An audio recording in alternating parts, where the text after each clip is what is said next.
Muy bien, ya volvió el senador Miguel Uribe, que estaba levantando la palabra. Miguel. Sí, lo primero que yo quisiera decir es que no podemos perder de vista que estamos en medio de un escándalo de corrupción absolutamente indignante y asqueroso, uno de los peores de los gobiernos, de los últimos gobiernos. Y lo que es un descaro es que en medio de un escándalo de corrupción como este, el gobierno pretenda clavarle al pueblo colombiano una reforma. Entonces, la pertinencia del momento también es central. El ministro de Hacienda acaba de salir vinculado con uno de los peores escándalos de corrupción, el que defendía esta reforma. Es decir, casi que por reacción obvia había que hundirla. Pero además, mucho de lo que aquí se dice es falso. El gobierno Petro le está haciendo un daño enorme a la economía. Basta escuchar a los colombianos para saberlo. Con la primera reforma tributaria nos hizo el país menos competitivo y por eso hoy la inversión viene cayendo. Aumentó el costo de la comida y pretendía seguir aumentando el costo de la gasolina y el diésel.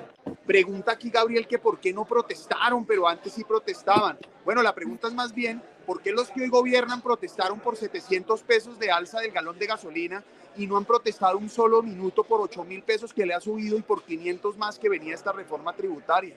Pero además, que el pueblo colombiano sepa que nosotros sí debatimos la reforma. El problema es más, Gabriel ni siquiera estuvo en esa sesión. Habla por lo que le contaron. El tema es, claro que lo discutimos, presentamos las reformas, las ponencias negativas. El problema es que el gobierno subestimó la negativa y tomó la decisión de no hablar. Y muchos de los que probablemente querían defenderla no lo hicieron, pero eso es problema de ellos. Pero la discusión se abrió y tuvimos la oportunidad de debatir cada uno de esos impuestos de los que aquí dicen que son tan maravillosos, pero que no es cierto. Lo dicen los expertos, lo dicen los académicos, lo dicen los gremios, los tanques de pensamiento. El tema central aquí es que la responsabilidad es del gobierno. El gobierno es el que está aumentando la inflexibilidad presupuestal, es el que ha aumentado el derroche en 100 billones de pesos el funcionamiento del Estado.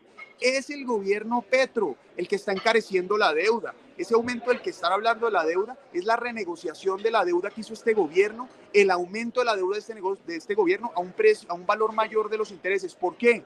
Por la incertidumbre.